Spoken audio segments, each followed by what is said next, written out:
ان کی قدر کرنے کی اور ان میں اپنی بخشش کروانے کی توفیق عطا فرمائے۔ اس حوالے سے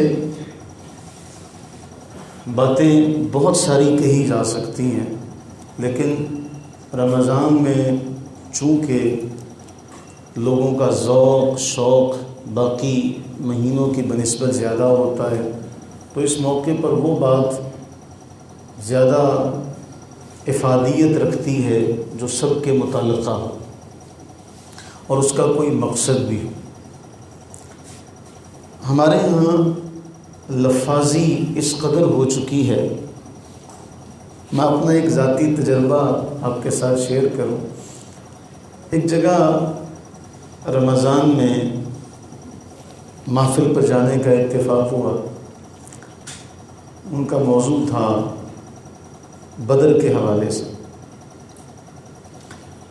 تو ایک سال بھی بیان ہوا، دوسرے سال بھی ہوا، وہ بڑے فخر سے کہنے لگے جی ہمیں پتہ نہیں کتنے سال ہو گئے ہیں تو ہم یہ دن جو ہے اسی طرح سے مناتے ہیں۔ تو میں نے ان سے پوچھا کیا اس کے سبق کو بھی کبھی یاد کیا یا صرف واقعہ ہی ہر بار سنتے ہیں؟ وہ کہتے ہیں جی ہم تو واقعہ ہی سنتے ہیں۔ میں نے کہا پھر وہ فضائے بدر پیدا کر فرشتے تیری نصرت کو اتر سکتے ہیں گردوں سے قطار در قطار بھی، وہ سبق پھر کون یاد کرے گا؟ تو اس کا کرنا یہ ہوا کہ دوبارہ پھر انہوں نے کبھی بلایا نہیں کہ جی ہمیں جو سبق دے گا، ہمیں کیا ضرورت ہے سبق حاصل کرنے کی، ہمیں تو قصے کہانیاں سناؤ۔ میں نے اس حوالے سے سوچا کہ ہم اکٹھے ہیں تو کوئی ایسی بات جو ہے وہ کی جائے تاکہ ہمارا جو نوجوان طبقہ ہے بالخصوص، جس طرح عزیزم رانا صاحب نے بات کی، اور وہ ہمارے بچوں کے لیے واقعی ایک زہر ہے کہ وہ اس میں اس کی روانی میں اس قدر بہتے چلے جاتے ہیں کہ پھر وہ یہ بھول جاتے ہیں کہ آ رہا ہے کون جا رہا ہے، وقت کتنا ہو گیا۔ ہمارے ہاں جب ہم اپنی زندگی کا ایک اہم ترین معاملہ جس سے ہم سارے گزرتے ہیں وہ ہے نکاح کا معاملہ۔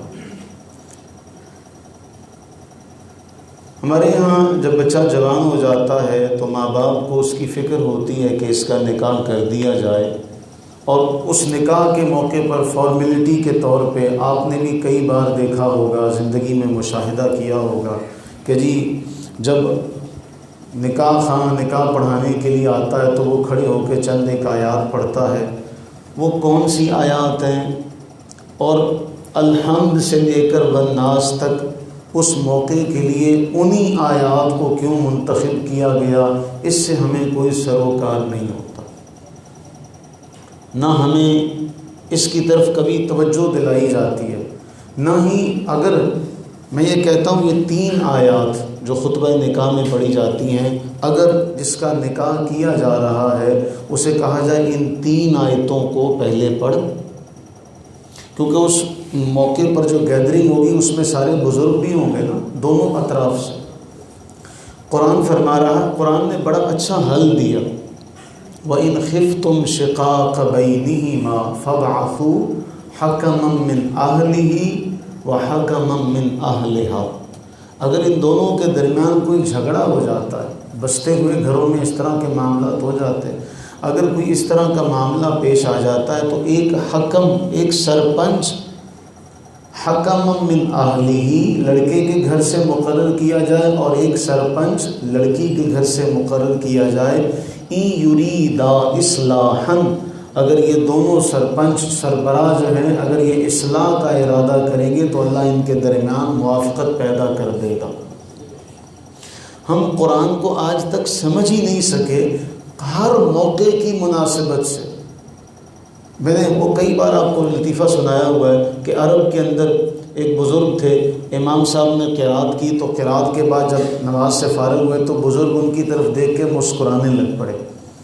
بزرگ مسکراتے ہوئے فرمانے لگے بھی سورہ یوسف کی تلاوت کر رہے تھے تو یوسف علیہ السلام کو کنویں میں ڈال دیا، باہر نہیں نکالنا۔ یعنی قرآن کی آیات کی تلاوت کا بھی ایک طریقہ کار ہے کہ کون سا جو جگہ ہے اس کی تلاوت کہاں تک اس کو مضمون کو کیا جائے گا، کس طریقے سے اس کی تلاوت کی جائے۔ اب معلوم یہ ہوا کہ اس موقع پر اگر کوئی چیزیں ہیں، دیکھیں ہم کھڑے ہو کے نماز میں ہر رکعت میں سورہ فاتحہ پڑھتے ہیں، اس کی کیا حکمت ہے؟ تشہد میں ہم اللہ سے عرض کرتے ہیں التحیات للہ والصلوات والطیبات، اس کی کیا حکمت ہے؟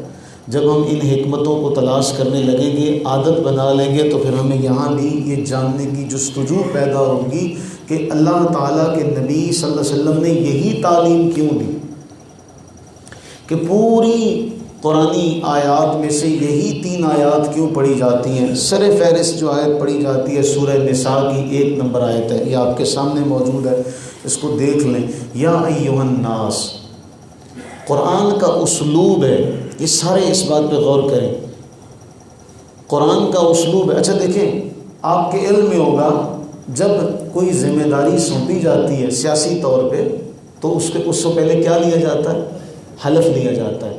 کوئی عہدہ دیا جاتا ہے تو اس سے پہلے حلف لیا جاتا ہے، گویا اس کا حلف نامہ اسے یہ بتایا جا رہا ہوتا ہے، اسے خود یہ آگاہی دی جا رہی ہوتی کہ اب تم عام نہیں رہے، اب تم ایک خاص عہدے پر پہنچ چکے ہو، اب تمہاری ذمہ داریاں اس منصب کے اعتبار سے ہیں جو اس کا تم نے حلف اٹھایا ہے۔ اب یہی سمجھ لیں کہ خطبہ نکاح بالکل اسی طرح ہے جس طرح کے حلف برداری کی تقریب ہے۔ کیسا کمال ہے کہ حلف اٹھانے والے کے سامنے حلف لیا جا رہا ہے، پڑھا جا رہا ہے، اس بیچارے کو یہی نہیں پتا کہ ان کا مقصد کیا ہے۔ ہم دیکھیں پھر ہم کہتے ہیں کہ ہم بڑی ترقی کر چکے ہیں۔ اب بتائیں، لاکھوں روپیہ نہیں خرچ کیا جاتا حال میں پہنچنے تک لاکھوں روپیہ خرچ کر کے پہنچتے ہیں نا، لڑکی والے بھی اور لڑکے والے بھی، اس صوفے تک پہنچتے ہوئے لاکھوں روپیہ خرچ کر دیتے ہیں، ماں باپ کی کمر دوہری ہو جاتی ہے کہ نہیں ہے؟ گاڑی سجائی ہوئی ہونی چاہیے، گاڑی کے بارے میں فکر ہوتی ہے کون سے برانڈ کی ہونی چاہیے، ادھر سے پوچھ ادھر سے پوچھ فلاں سے پوچھ۔ وہ چند گھنٹوں کے لیے بھی لڑکے کی ناک اتنی اونچی ہوتی ہے، جی میں نے اس گاڑی میں نہیں بیٹھنا، ہے نا ایسا؟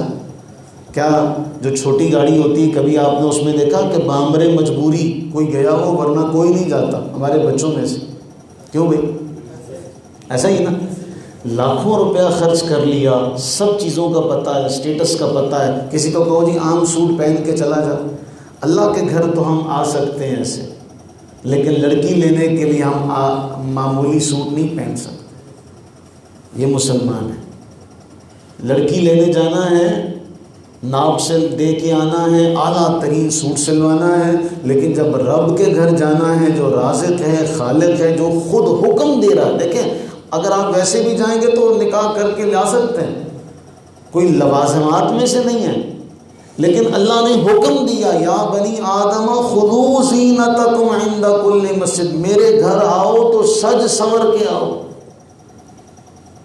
تو بتائیے ہمارا تضاد، اے لوگوں اتقو، یا ایھا الناس کا جملہ بہت اہم ہے، کوئی عام بات، کوئی عام لہجہ یا عام گفتگو یا عام حکم نہیں، صرف ایک جماعت سے نہیں، صرف ایمان والے مردوں سے نہیں، ایمان والی عورتوں سے نہیں، کسی خاص جماعت سے نہیں، اہل علم سے نہیں، سب لوگوں کو اللہ مخاطب کرتے ہوئے فرمایا یا ایھا الناس، اے لوگوں اتقوا ربکم، اپنے رب سے ڈرو، جس نے تمہیں ایک جان سے پیدا کیا، پھر اس سے کیا کیا؟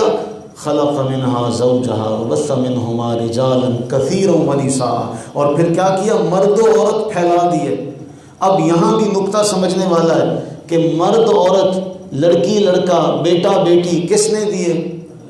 آپ، رشتہ آپ کا ہو رہا ہے، آپ اس منصب پر فائز ہو رہے ہیں، آپ کو سبق یہ پڑھایا جا رہا ہے کہ مرد عورت، بیٹی بیٹا دینا کسی بندے کا کام نہیں، یہ اللہ جل وعلا کی حکمت ہے، وہ جس کو چاہے وہ بیٹے عطا کرے، جس کو چاہے وہ بیٹیاں عطا کرے۔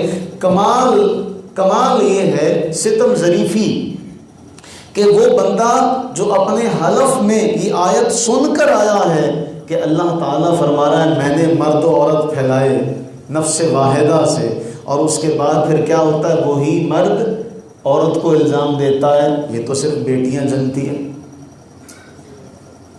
اسی معاشرے میں وہ جو بڑے جو لے کر آئے تھے وہ بڑے کیا کہتے ہیں، یہ تو صرف بیٹی ہوتی ہے اس کے یہاں، سارا الزام اس پہ گویا وہ خود بنا رہی ہے اور مرد جو ہے وہ حاکم ہے۔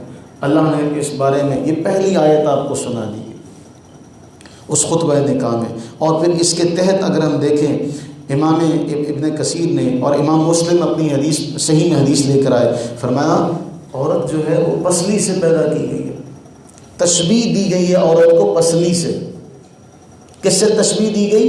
پسلی سے۔ فرمایا جو جتنی اونچی ہوگی وہ اتنی زیادہ ٹیڑھی ہوگی۔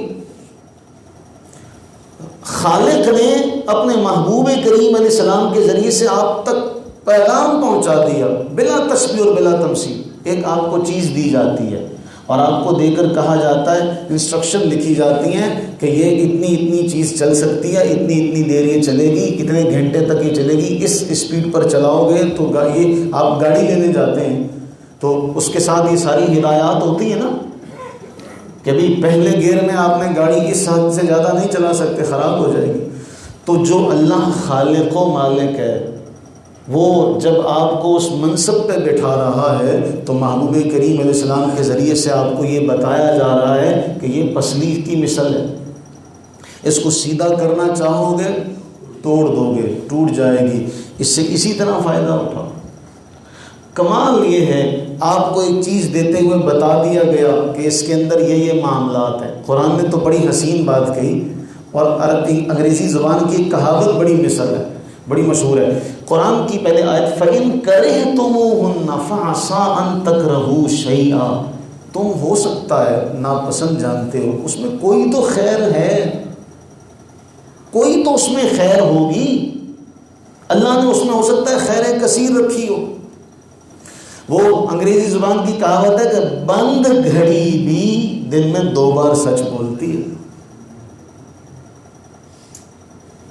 ایسا تو کوئی بھی نہیں ہے کہ آپ کہیں کہ جی اس میں خوبی کوئی نہیں، خامی ہے۔ پھر کہا اتقو، ڈرو۔ حدیث میں کیا آیا؟ اللہ کی عبادت ایسے کرو گویا کہ تم اسے دیکھ رہے ہو، اگر اس مقام پر نہیں ہو تو وہ تو تمہیں دیکھ ہی رہا۔ اتقو ربکم، رب سے ڈرو۔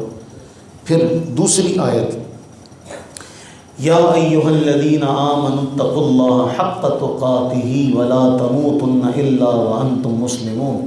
پہلی آیت میں بھی تقوی کا سبق، دوسری آیت میں بھی تقوی کا سبق، اور کیا کہا؟ اللہ سے ڈرو جس طرح کے اس سے ڈرنے کا حق ہے۔ ولا تموتن الا وانتم مسلمون، اور تمہیں موت آئے تو حالت اسلام میں آئے۔ اور حضرت انس بیان کرتے ہیں اسی آیت کے تحت، ابن کثیر نے لکھا، حضرت انس بیان کرتے ہیں لا یتقی العبد اللہ حق تقاتہ حتی یخزن من لسانہ، جو اپنی زبان کی حفاظت نہ کرے، جو اپنی زبان کی حفاظت نہ کر سکے وہ اللہ سے ڈرنے والا نہیں۔ اب آپ کو نکاح کے وقت یہ سبق سکھایا جا رہا ہے، بتایا جا رہا ہے اللہ سے ڈرو، اور اس ڈرنے میں کیا ہے؟ آگے معاملہ آ رہا ہے۔ آپ سڑک پر جاتے ہیں تو آپ کو جگہ جگہ بورڈ نظر آتے ہیں، آگے کھائی ہے، آگے موڑ ہے، آگے آبادی ہے۔ اگر آپ ان کو لکھے ہوئے کو صرف دیکھ کر گزر جائیں اور اس کا کوئی اثر نہ لیں اور پھر آپ کہیں میں نے تو کچھ بھی نہیں کیا، نقصان کس کا؟ آپ کا۔ تو اس میں بتائیے بلا تشبیہ اور بلا تمثیل رسول اللہ علیہ السلام نے تو ساری باتیں واضح کر دی۔ وہ اللہ سے ڈرنے والا ہو ہی نہیں سکتا جو اپنی زبان کی حفاظت نہ کرے۔ اور پھر ایک اور بڑی اہم بات حضرت مجاہد بیان کرتے ہیں کہ لوگ طواف کر رہے تھے، عبداللہ ابن عباس وہاں بیٹھے تھے، ان کے ہاتھ میں چھڑی تھی۔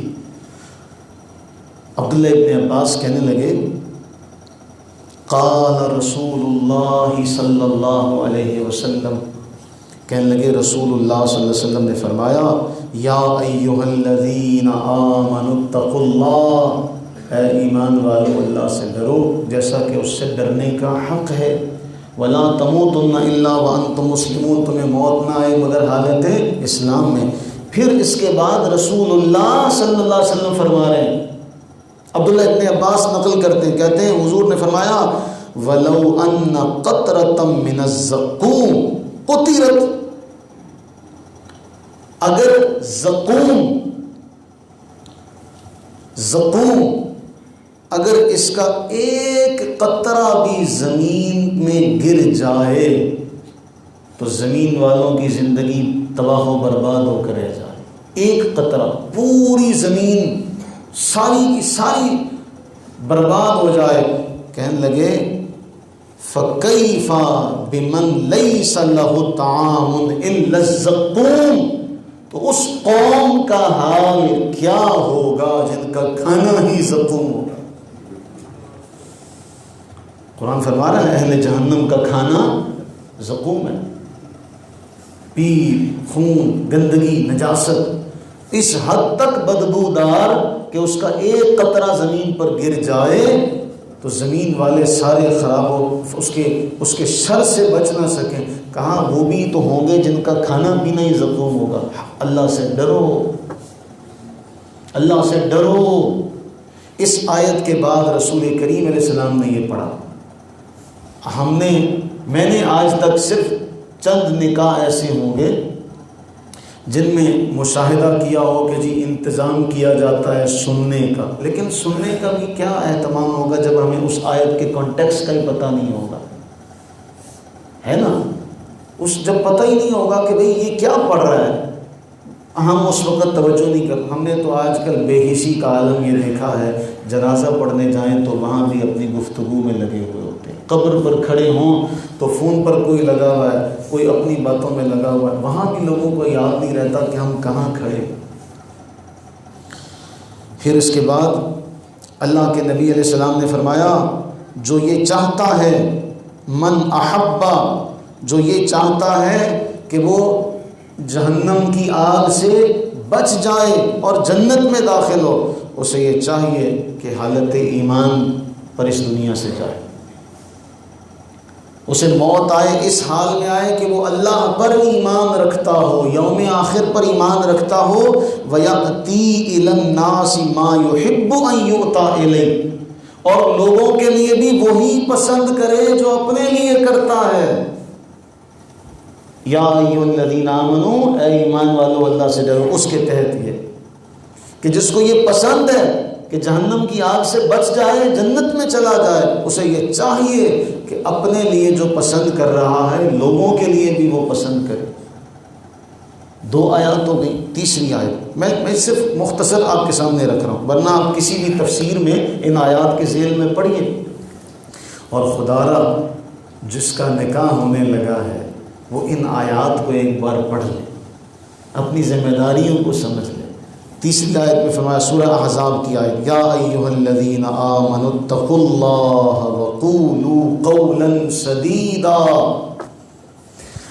اب تمہاری ذمہ داری بڑھ گئی ہے، اب تم ایک گھر کے سربراہ بننے لگے ہو، لہٰذا اللہ سے ڈرو اور جب بھی بات کرو سیدھی بات کرو۔ اب وہ بات چھوڑ دو، اب تم تنہا نہیں رہے، اب تمہارے کاندھوں پر ایک اور جی کا جان کا ذمہ تم پر آن پڑا ہے، جس کو لقمہ کھلانے پر بھی تمہیں ثواب ملے گا صدقے کا، جس کو پانی پلانے پر بھی تمہیں صدقے کا ثواب ملے گا۔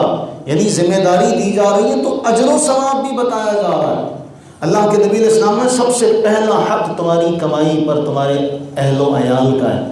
پوچھا گیا کہ بیوی اہل و عیال میں سے ہے، اب اس پہ کرو عمل کہ کمائی لاؤ، تم ماں باپ کو دینے کے ساتھ ساتھ جس کو تم لے کر آئے ہو اپنے گھر کی زینت بنا کر، اپنی ذمہ داری بنا کر لائے ہو، اس کو بھی دو۔ اگلوں نے پال پوس کر بڑی کر کے تمہیں دے دی اور تم نے ساری کمائی مہینے کی لا کے اماں ابا کے ہاتھ میں تھما دی، یا تو تم اپنا خرچہ نہ لیتے ہو نہ رکھتے ہو تو پھر تو ہے، اور اگر کسی طرح یہ ماحول ہے کہ جی سارا لا کر اماں ابا کے ہاتھ میں دیا جاتا ہے، تو پھر اماں ابا کی یہ ذمہ داری ہے کہ یہ جو آیا ہے وہ تیرا کیا خرچہ، کہتے ہیں نا تو نے کہاں کرنا ہے، تو بھئی تو نے کہاں کرنا ہے سے مطلب یہ ہے کہ ہر بندے کے دیکھیں آپ کسی بڑے بچے سے پوچھیں وہ کہے گا جی مجھے مانگتے ہوئے شرم آتی ہے، بیٹا بڑا ہو جائے تو وہ ماں باپ سے نہیں مانگتا، آپ میں سے کئی بیٹھے ہوں گے ایسے، کیوں بھی بچوں، ایک وقت آتا ہے میں نے ایسے دیکھے وہ کہتا جی میں ابا جی سے مانگوں، میں نہیں مانگوں گا، یا تو وہ امی سے مانگتا یا اپنے بڑے بھائی سے کہتا یا اپنی بڑی بہنہ سے کہتا ہے میرے پاس ہے نہیں، یا گھر کے جو بڑی بہن ہے بڑا بھائی ہے وہ خود خیال کرتے ہوئے اس کو دے دیتا، نہیں دیتا۔ بھئی تو اپنے سگے ماں باپ سے نہ مانگے تو پرائی کو اپنی بنا کے لایا، وہ کیسے منہ کھول کے مانگ لے؟ بات کی سمجھ آئی؟ وہ کیسے مانگ لے؟ تو تعلیم یہ دی گئی اللہ سے ڈرو، سیدھی بات کرو، یہ نہیں ہے کہ ہمارے اپنے مطلب کی ہے تو ہم نے کر لی، اگر اگلے کے مطلب کی، ہم ہر انسان ہر جگہ اپنا فائدہ سوچتا ہے، اپنے فائدے کے تحت وہ بات بیان کرتا ہے۔ قرآن فرما رہا ہے وَقُولُوا قَوْلًا سَدِيدًا، اگر ایسا ہوگا تو پھر تمہارے اعمال بھی درست ہوں گے اور اللہ تمہاری بخشش بھی کرے گا، تمہارے گناہوں کو بھی معاف کرے گا، لیکن پہلے اللہ سے ڈرو اور سیدھی بات کرو۔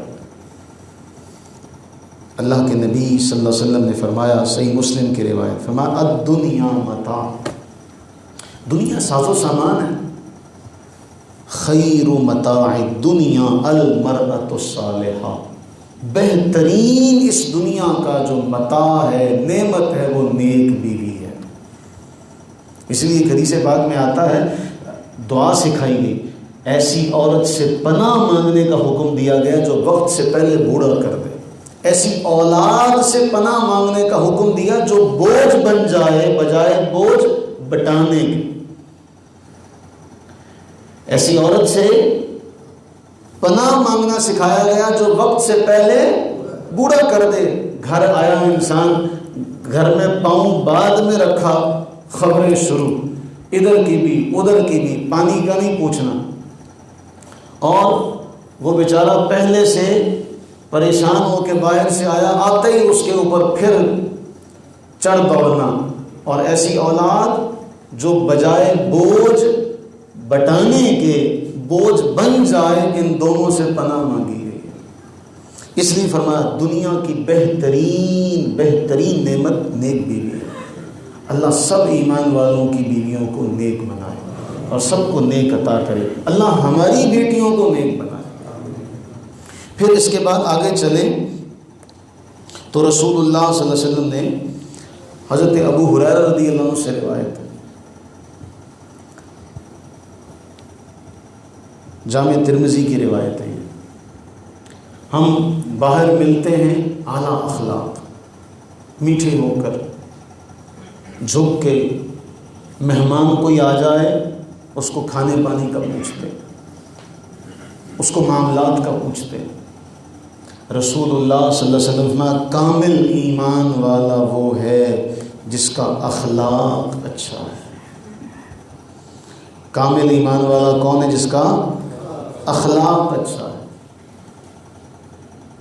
اور اس کے بعد فرمایا وَخَيْرُكُمْ خَيْرُكُمْ لِنِسَائِهِمْ، تم میں سب سے بہترین وہ ہیں جو اپنی بیویوں کے ساتھ اچھے ہیں۔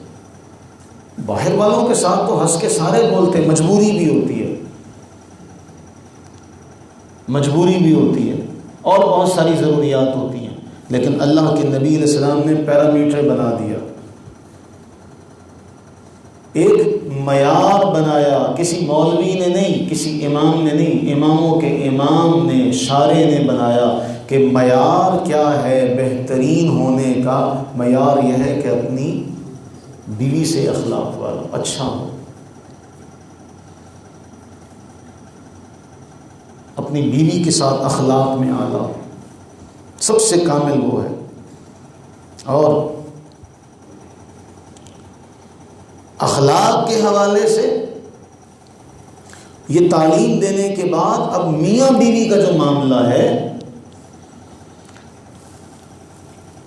اللہ کے نبی صلی اللہ علیہ وسلم فرماتے ہیں، صحیح مسلم کی روایت آپ کے سامنے، ان ابلیس یضع عرشہ علی الماء، ابلیس پانی پر اپنا تخت بچھاتا ہے، دربار سجاتا ہے، کس پر؟ پانی پر.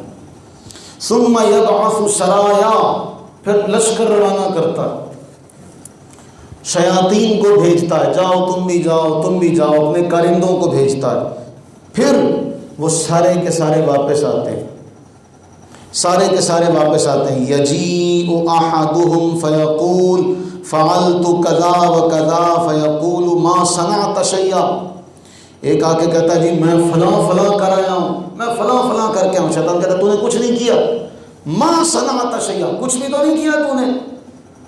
دوسرا آتا جی میں نے یہ کیا، میں نے یہ کیا. بیٹھ جا، تو نے بھی کچھ نہیں کیا، تو نے بھی کچھ نہیں کیا، تو نے بھی کچھ نہیں کیا. رسول اللہ صلی اللہ علیہ وسلم فرماتے ہیں ثم یجیء احدهم فیقول ما ترکتہ حتی فرقت بینہ وبین امرأتہ، وہ کہتا ہے بھئی میں بڑا کام کر کے آیا ہوں، میں بڑا تیر مار کے آیا ہوں، میں نے میاں بیوی میں جدائی کروا دی ہے.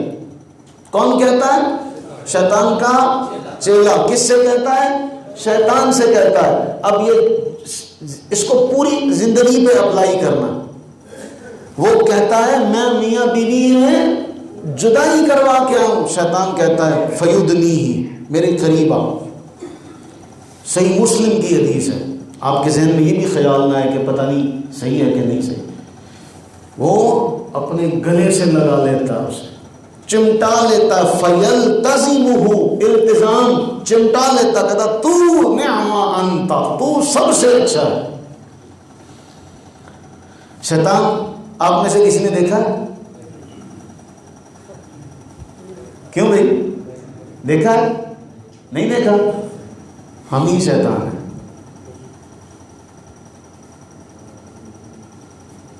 ہم ہی شیطان ہیں، ہم ہی فرشتے ہیں. ہمارا ہی کردار ہے نا. فرشتوں سے مشکل ہے انسان بننا، مگر اس میں پڑتی ہے محنت زیادہ. 1997 ہم حفظ کر رہے تھے، بچپنا تھا. بال کٹوا کر میں گیا.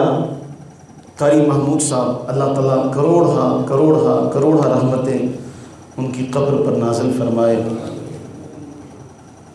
یہ تراویح میں جب قرآن سنتے ہیں مجھے بڑی یاد آتی ہے اپنے قاری صاحب کی، بہت یاد آتی ہے.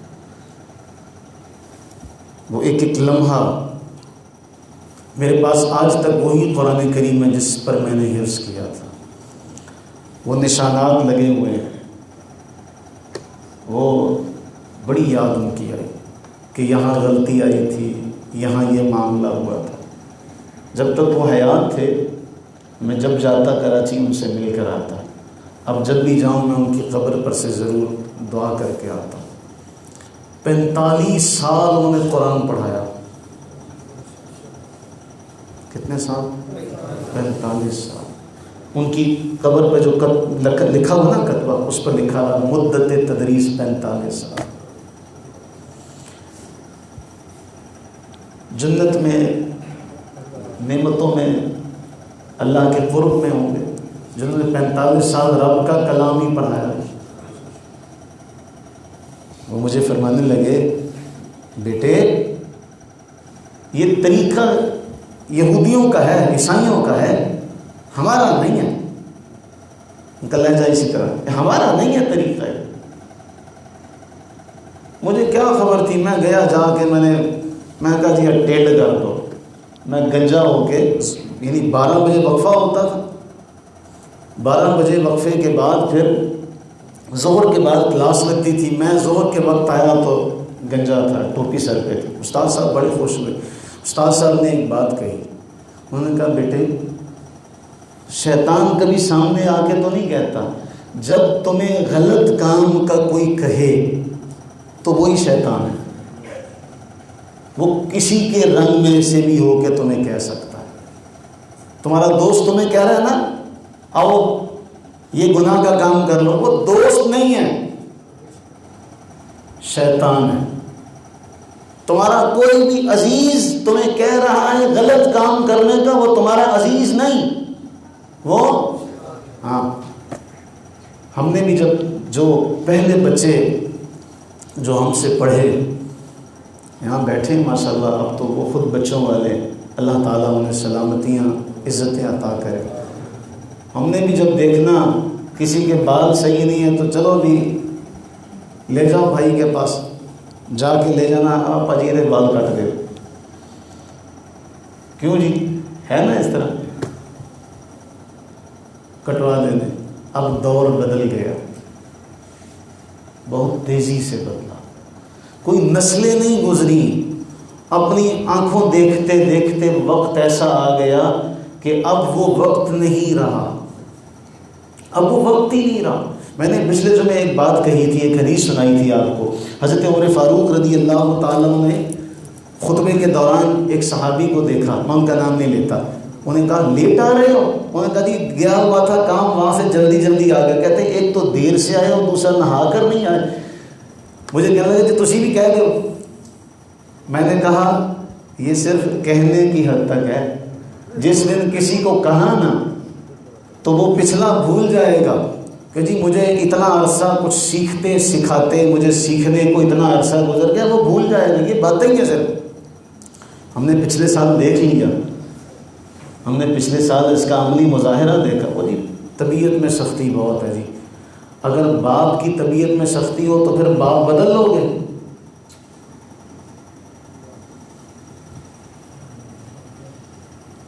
بولو. اور اگر طبیعت میں سختی ہے تو کس کے؟ میرے اپنے فائدے کے لیے. بولو. یا تو آپ میرے گھر کا کوئی کام کر کے جاتے ہو، یا مجھے آپ سے کوئی لالچ ہے تو پھر تو آپ دعویٰ بھی کریں. لیکن یہ بھول جاتے ہیں کہ یار ایک بندہ ہم پہ کیوں، اگر وہ محبت بھی کرتا ہے، وہ ہمارے بھلے کے، لیکن اس کا پتہ تب چلتا ہے جب خود باپ بنتے ہیں. پہلے نہیں چلتا. پہلے تو باپ کو گالیاں تک دیتے ہیں. باپ کے لیے حقیقت ہے، آپ اس بات کی تائید کریں گے، بد دعا تک دی جاتی ہے مر جائے، ہے نا؟ ہے نا؟ اور جب خود باپ بن جاتے ہیں پھر تنہائی میں بیٹھ کے روتے. میرا باپ صحیح کہا کرتا تھا. میں نے ایک شخص کو دیکھا، میرے استاد ہیں، وہ بڑے پیار سے مجھے کہتے پاجی آج دل کرتا میرا پیو مینوں ڈانٹے،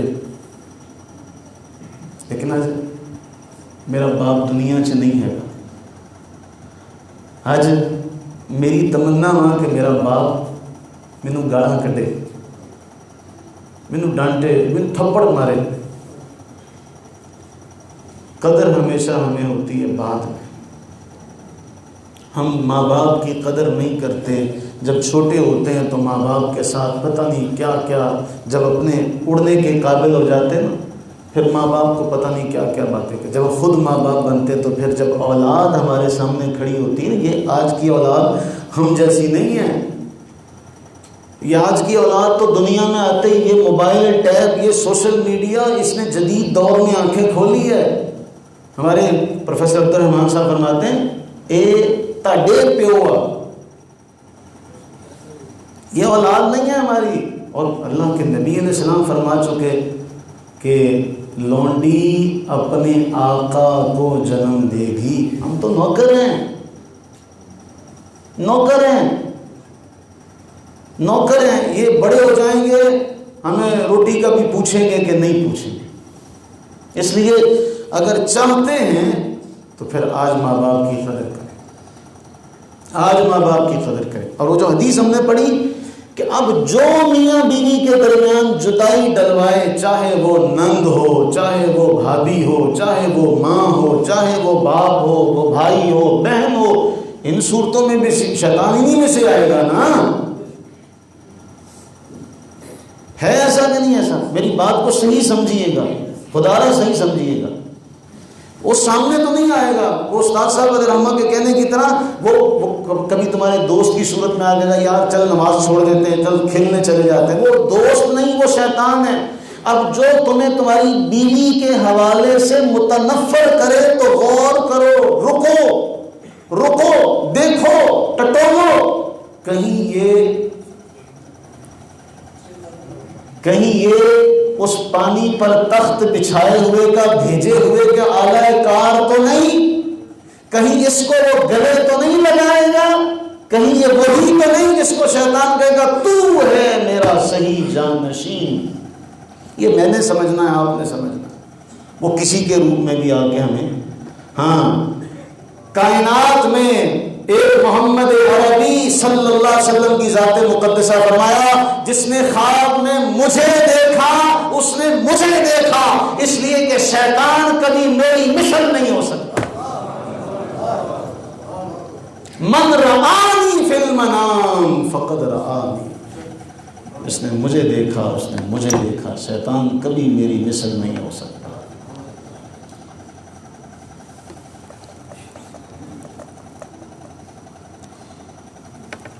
اگلی حدیث، اب عورتوں کے حوالے سے بھی حضرت ابو ہریرہ بیان کرتے ہیں، امام بخاری نے ادب المفرد میں سے نقل کیا،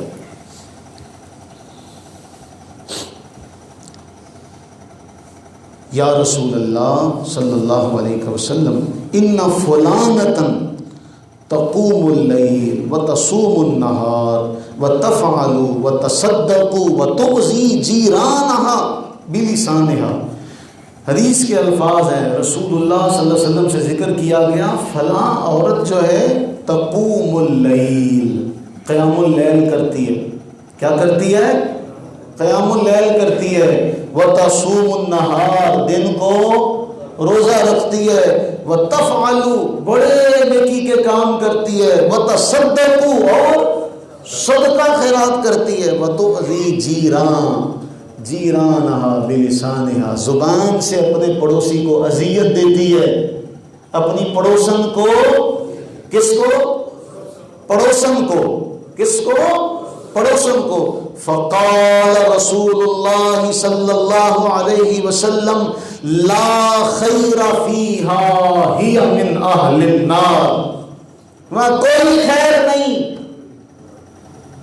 اس میں کوئی بھلائی نہیں، وہ دوزخیوں میں سے ہے۔ کس میں سے ہے؟ دوزخیوں میں سے۔ کس میں سے ہے؟ نماز، قیام اللیل، صائم النہار، صدقہ خیرات، سارا ایک طرف، وہاں کوئی خیر نہیں، وہاں دوزخیوں میں سے ہے۔ دوسری عورت کا ذکر کیا گیا، وفلانہ تصلی المکتوبہ وتصدق باسوار، ایک اور عورت بھی ہے، وہ صرف فرض پڑھتی ہے، باقی وہ اتنا صدقہ خیرات کا اہتمام نہیں کرتی، قیام اللیل نہیں کرتی، دن کو روزے نہیں رکھتی، اس طرح کا کوئی معاملہ نہیں ہے اس کا، لیکن ولا تؤذی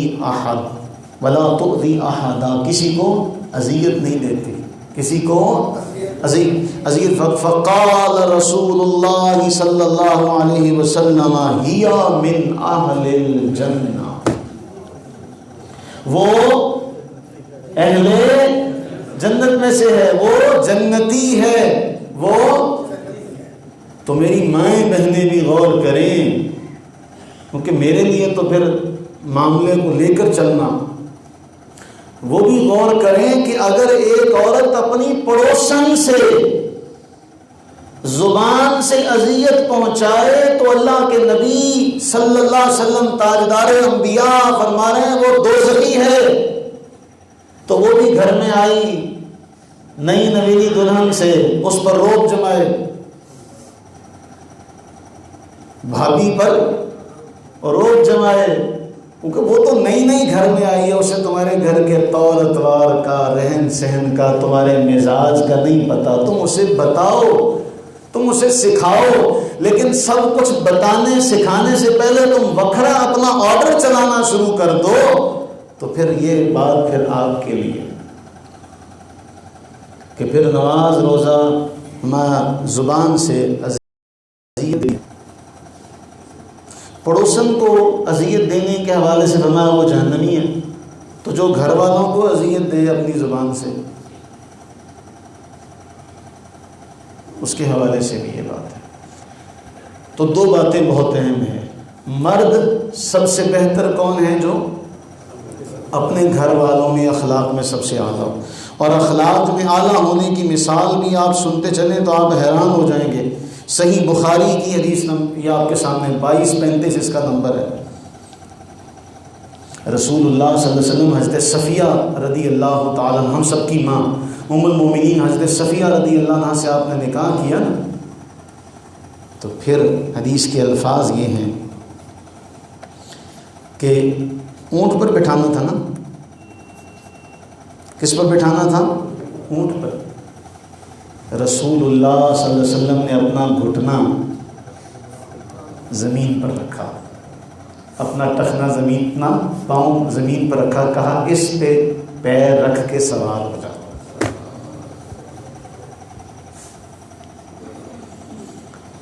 بیوی کے لیے اللہ کے نبی صلی اللہ علیہ وسلم نے امام الانبیاء، سوار جہانگیر، یکرا براق کے بگذشت از قصر نیلی رواق،